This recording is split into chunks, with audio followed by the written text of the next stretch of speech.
le ministre en tant que tel, le professeur Mary Teuw Niane, il a fait une sortie à travers une télé de la place pour dire que tous nos États ont été envoyés au niveau de l'agence comptable. Or, tel n'est pas le cas. L'année académique 2014-2015 risque de connaître des perturbations car les membres du collectif des enseignants vacataires du supérieur ne comptent pas regagner les amphithéâtres s'ils ne reçoivent pas leur dû. Les étudiants orientés dans les instituts écoles privées ont remis ça ce matin. Ils ont une nouvelle fois barré la VDN avant d'être dispersés par les forces de l'ordre. Ils continuent de réclamer le paiement de leur bourse. Ndeye Dimendao. 10 heures sur la voie de dégagement nord. Ici, la circulation est totalement paralysée par des étudiants en deuxième année orientés dans les institutions privées. Pour ces derniers, restés 10 mois sans leur bourse, cet acte sonne comme un avertissement à l'endroit des autorités. On est au nombre de 5000 et quelques étudiants. Jusqu'à Thiès, jusqu'à Ziguinchor, tous ils sont en mouvement. Nous lançons un ultimatum. D'ici demain, s'il ne réagit pas dans la semaine, on va faire plus que ça. On n'a fait qu'un dixième de ce que nous voulons faire. Un dixième, je dis. Les critères sur lesquels leur tutelle compte payer les bourses, ces étudiants les jugent inadmissibles vu leurs conditions d'études précaires. Le ministre a envoyé un courrier via M. Abdoul Sen que tout étudiant qui n'a pas une moyenne très bien, il lui octroie déjà une demi-bourse. Une demi-bourse. Et cette demi-bourse, déjà, les étudiants qui ont eu 14, 13 et 12, qu'est-ce qu'il en dit? Un ministre qui demande 15 de moyenne, 14 de moyenne. Il n'a qu'à nous mettre les moyens, il n'a qu'à nous donner nos bourses et pouvoir vraiment acheter nos livres. Là, déjà, il y a d'autres qui sont en stage. Ils n'ont même pas de moyens pour rejoindre leur service. Aujourd'hui, la déception reste le sentiment le mieux partagé chez ces étudiants orientés dans le privé. Nous avons beaucoup souffert depuis l'année dernière jusqu'à cette année. Il a commencé à payer les nouveaux bacheliers. On n'a pas demandé ça. Il va les payer. Mais ces nouveaux bacheliers, ils ont fait que 3 mois. Il y a d'autres qui ont fait 10 mois jusqu'à présent. Rien n'est fait. Nous sommes les seuls étudiants sénégalais ayant fait 10 mois de cours sans bourse. Ce mouvement d'humeur des étudiants a engendré des dégâts collatéraux du côté des véhicules de certains automobilistes qui voulaient outrepasser les barrières érigées par les manifestants. Parlons à présent de l'ouverture ce matin de la deuxième session ordinaire du Conseil économique, social et environnemental. 4 thèmes dont les droits des femmes ont été retenus pour cette présente session. À cette occasion, la présidente du CSE a annoncé la remise demain au chef de l'État des rapports 2013, Abdou Aziz Sow. Droits de la femme, gestion concertée du littoral et érosion côtière, des thématiques qui vont être développées durant cette deuxième session. L'artisanat et l'élevage, 2 secteurs qui ne vont pas être en reste. L'élevage, qui nous semble un secteur extrêmement important pour un équilibre avec une politique d'agriculture et d'élevage modernisée et porteur. Dans le cadre également des droits de la femme en termes d'acquis, en termes d'enjeux, en termes de perspectives. Nous avons évoqué les problèmes d'écosystème, les problèmes d'érosion de la côte, de l'artisanat, qui est un secteur créateur de richesses et qui doit être reconsidéré. La question relative à la crise universitaire a été abordée lors de la première session. Ainsi, le Conseil économique, social et environnemental appelle les acteurs de l'éducation à la pacification de l'espace scolaire.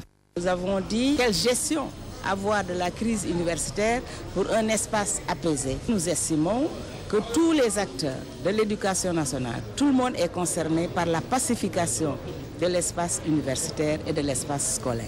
La nouvelle conseillère Ndiouk Mbaye a été installée en remplacement de Abibatou Ndiaye, malade. Le rapport annuel 2013 ainsi que celui de la première session vont être remis au chef de l'État ce 24 septembre.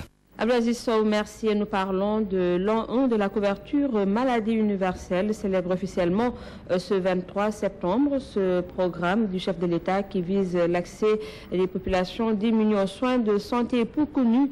Un manque de communication relevé par les populations rencontrées par notre reporter Fatoulaye Mbaye Diop. Cette dame habite à Gossas. Connaît-elle la couverture maladie universelle? Elle réfléchit un moment et là, elle vient de s'en souvenir. Attention parce que jamono yi la passé suñu dëkk ñi ngi doon def benn kii boo xamante ne si di wër ci koñ yi di joxe benn carte boo xamante ne si pour maanaam da nga koy fay soo joxee xaalis ñu jox la carte bi pour bu sa doom feebre bu defee mu mun a dem hôpital. Pourtant, elle n'a jamais eu recours à cette couverture maladie universelle, à l'image de ce taximan qui lui évoque des impairs dans la communication. Avec moi, vraiment, nous sentir le quoi. Nous sentir que dafa des quoi. Ce mécanicien plus informé salue l'initiative. Toutefois, de son avis, l'accès aux médicaments pose problème. On l'apprécie beaucoup, mais ce qui fait défaut, ce sont les structures. C'est les structures qui manquent. Pas d'hôpital, pas de médicaments, tout ça. Alors, c'est voué à l'échec au départ. Nombreux sont les Sénégalais qui entendent parler de la couverture maladie universelle, mais qui méconnaissent la procédure pour avoir accès à cette couverture. Aujourd'hui, ils demandent plus de communication dans ce sens. Lors de cette première phase, donc, l'accent a été mis sur la gratuité des consultations pour les enfants de 0 à 5 ans. Selon le responsable du volet gratuité de la couverture maladie universelle, 700 000 enfants ont été consultés et 50 000 autres hospitalisés. Voici ses explications. Il n'y a que 30% de ces sujets âgés de plus de 60 ans qui ont une couverture sanitaire et même sociale. Quoi qu'on puisse dire, ça a facilité le recours aux soins des personnes âgées. Aujourd'hui, on peut citer quelques dysfonctionnements, on peut les dire quand même. Il y a eu l'endettement des hôpitaux, là on le dit toujours. Il y a eu quand même le ciblage, toujours qui pose problème. Tout ça est en train d'être corrigé par ce qu'on appelle un plan de relance du plan Sésame. Notamment par rapport à l'endettement, aujourd'hui, il y a eu un plan quand même de recouvrement qui est déjà mis en place et qui consiste à rembourser le cycle de santé. Aujourd'hui, on peut dire que tous les centres de santé, c'est-à-dire tous les districts de santé et postes de santé qui avaient des créances au niveau du plan Sésame ont été remboursés. Parlons de toute autre chose à présent. La commune de Fanamité.e va initier dans les prochains jours des opérations de désencombrement.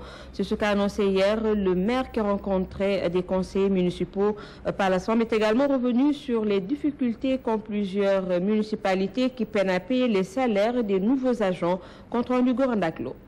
Réuni pour une grande première fois après son élection à la tête de la municipalité de Fan.e, le maire de cette collectivité locale estime que l'acte 3 de la décentralisation doit être revu. Avec l'acte 3 de la décentralisation, la ville de Dakar nous a transmis un certain nombre de problèmes. Moi, je ne dirais pas d'évolution du patrimoine, mais d'évolution de problèmes. C'est une dévolution de problèmes, mais pas de patrimoine. Si je dois payer le personnel, si je dois prendre en charge le fonctionnement de Gaspard, si je dois donner une subvention à Gaspard, si je dois payer l'eau, l'électricité, le téléphone, etc. à Gaspard, mais qu'on me dise à quoi servent les recettes. Profitons de cette occasion, le maire de Fan.e annonce un déguerpissement dans les prochains jours pour désencombrer les rues de cette zone. Mon ambition et mon objectif, c'est de refaire de cette commune ce qu'elle a été vers les années 60. C'est-à-dire occupation anarchique, tolérance zéro. Il n'y aura plus d'occupation anarchique dans Fan.e. C'est fini. On va enlever, on va déguerpir tout le monde. Tout le monde. Ça, on ne met pas, je ne vais pas mettre de gants. Je ne vais pas avoir de sentiments. Ce n'est pas mon problème. Vous savez, moi, j'ai été élu pour travailler. 16 commissions de travail ont été mises en place par les conseils municipaux et le budget déjà estimé à plus de 200 millions sera voté dans les jours à venir. La commune de Dakar Plateau n'est pas en reste. Le maire dénonce le refus du sous-préfet de valider le nouveau budget qui vient d'être voté. Selon Albendo, le sous-préfet exigerait l'épongement d'une dette de la municipalité héritée de l'équipe de 2007. Compte rendu sur le Marem Gueye.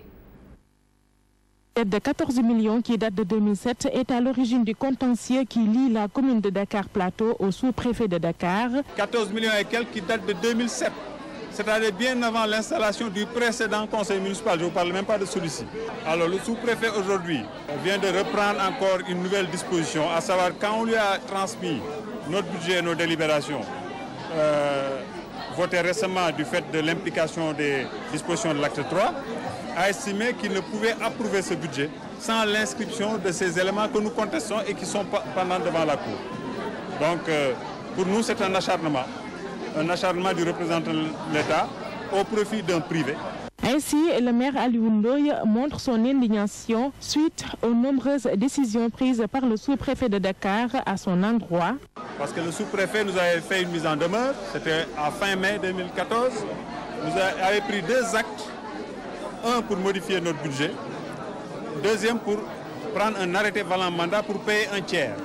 Des actes qui impactent négativement la libre administration de la municipalité. Sachant que nous sommes en face de la Tabaski, nous sommes en face de la rentrée scolaire, nous avons des problèmes d'assainissement parce que nous sommes en hivernage, nous avons des problèmes de santé qui est beaucoup plus important dans cette période, nous avons des postes de santé, nous héritons de la ville un centre de santé avec quasiment 280 millions de charges salariales supplémentaires. Pendant que l'affaire est entre les mains de la justice, le maire Aliou Ndoye a tenu à informer les habitants de Dakar Plateau de la situation.